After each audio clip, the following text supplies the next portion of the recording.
Equal pay and grading is not a privilege, it's a right. Out of 55,000 men, 187 women stood up for that exact cause. In 1968, at the Ford Dagenham plant in London, England, 187 women sewing machinists took a stand by going on strike for equal grading. They were given an unfair skill grade in the pay structure, which caused them to earn 85% of what the men were earning. Although the strike was only partly successful, it inspired other strikes for gender equality and directly influenced the Equal Pay Act of 1970. Welcome to 1968, Dagenham.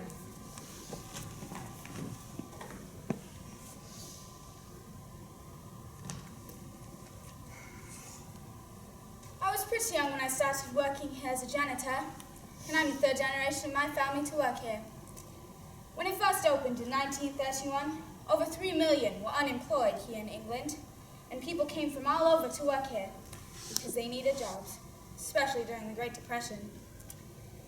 This Ford plant was England's American dream. Mr. Henry Ford stood for freedom of the road for everyone, and at one point, 1 in 3 cars on the road in London came from the Ford Dagenham plant. You see, after only 8 years of schooling I came here, those sewing machinists had to pass an exam before working here. All I do is mop the floors and clean the loo, but at the end of the day, my paycheck is bigger. Well, I'd better get back to work. Oh, hello there. My name's Sheila Douglas, and I'm one of the 187 women sewing machinists here at Ford. I've been working here since I was 21, and I'm 32 now. Recently, the managers released a new grading system, A through E, E being the most skilled and therefore earning the highest wage. We're placed in the unskilled B grade. And aside from the low grade, we make 15% less than the men in the grade below us. That janitor there, his paycheck is bigger. But don't you think our work is just as skilled? This is 1968 for Pete's sake. We've given our complaint to the management, but they never did anything about it. I always think, at least we have the right to vote and more rights to work, but that's just progress and we can't stop here. I don't know, maybe they thought that if they ignored us that we'd just go away, but we're not going anywhere. We understand your problem, but it's just how the grading system works, darling. Then you don't understand, Peter. The work we're doing is not unskilled and we deserve fair grading because of it. Would you be able to figure out how to sew pieces of leather together into a car seat without any template? If we had to pass an exam to work here, how could we be unskilled? Because you're women. Well, votes for women. What are you talking about? You have the right to vote. The suffragettes. They were ignored just like us, but they didn't give up until they gained the right to vote I in don't 1918. have time to deal with this. Let it go, dearie. It's the way it is, and it's not meant to change. All right, ladies, if we are going to strike, we have to be on this together. So let's vote. All for the strike, say aye. All opposed, say nay. Well, it's basically unanimous, so I suppose that settles it. It'll be a 24-hour stoppage. Let's see what the management does now. No surrender to Ford! No surrender to Ford! Well, we've had a 24-hour stoppage and nothing's happened. Yes, I suppose we're going to have to do something bigger than picketing at the factory gates. But until then, it's back to work for now. Girls, thank you for your effort, but unfortunately we cannot do anything at the moment about the upsets in the grading system. Now back to work. This fight can't be over. 5 years ago, President Kennedy signed the Equal Pay Act across the pond. It's about time we fight for the same thing. How many of you believe that we shouldn't give up this fight until we have equal pay and grading? That's right. Stand up. There's only one way to do this. Everybody, out. Extra, extra, read all about it. Women at the Ford Dagenham plant go on strike for equal pay. Would you look at that? We made the paper. This is great attention. Yes, except for the fact that we sound like the bad guys. These women threatened 40,000 jobs by June 17th. What about the fact that we're fighting to end sex discrimination? Well, it's attention nonetheless.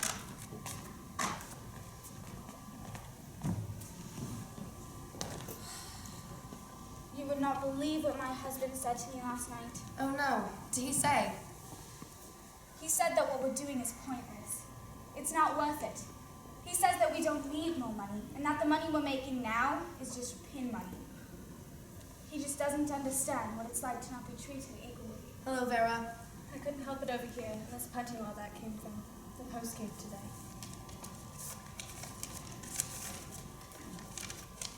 Dear sewing machinists, you women don't need more money when all you should be doing is housework. You don't know what mess you're getting yourselves into. I won't be surprised when you find out you can't handle it. I can't believe how selfish you women are. Because of you all going on strike, my husband is being put out of work. Well, sadly, I'm not surprised by this, but we must keep moving forward. Well, it has been 18 days and we've caused 40,000 layoffs in the factory. They have to let up at some point. Yes, well, I had Peter, the manager, on the phone with someone at headquarters, and he didn't sound too pleased. They're just looking for a way out and to get this problem under control, because we brought the assembly line to a standstill. This is not the publicity they want, you know, losing $8 million because of a couple hundred women. And I heard Peter say that Barbara Castle, the Secretary of Employment, is bound to intervene soon. Well, all I know is that people are starting to lose patience. My brothers are not too pleased either. They were laid off because of us.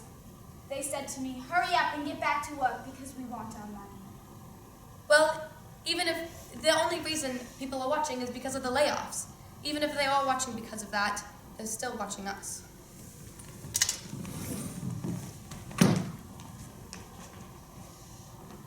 I can't believe she wants to meet with us. I know. Good afternoon, ladies. Good afternoon, Miss Castle. It's nice to finally meet you. It's nice to meet you as well. I'd like to discuss the strike. What about it? Well, I admire what you all are doing, but it's time to return to work. This problem will have to be solved over a longer period of time. I'm sorry, but we won't go back the same as how we started. You have to guarantee our equal grading. Well, I unfortunately cannot do that immediately.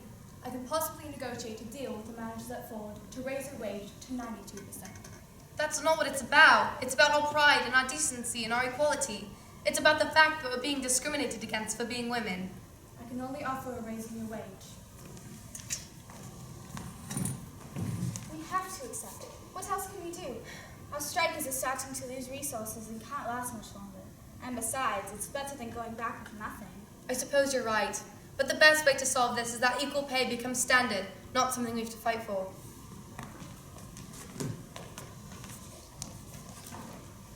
Vera, what were the results? Is the strike coming to an end? Well, Miss Barbara Castle was very sympathetic with us. She unfortunately was only able to negotiate a deal in order for us to return to work. We were given 7 pence more an hour, and we went in the meeting wanting the C grade. We were unable to obtain that. But it's bigger than we ever thought it would be, and it's not going to end here. Miss Castle told us that because of us, she intends to introduce the Equal Pay Act. I know that after today, we all just go back to work, like before. But we know it's different. We took a stand for our equal pay and grading, and this fight isn't over. And that's exactly what happened. As a direct result of the Ford Dagenham strike, the Equal Pay Act became a law in May of 1970. The Equal Pay Act was a big step to end sex discrimination in the workplace, but the law needed to be strengthened.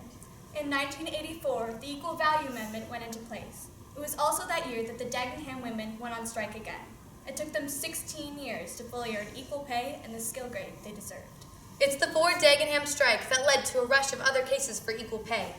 Julie Hayward was the first woman to win a case using the Equal Value Amendment of 1984, building upon the success of the Dagenham women.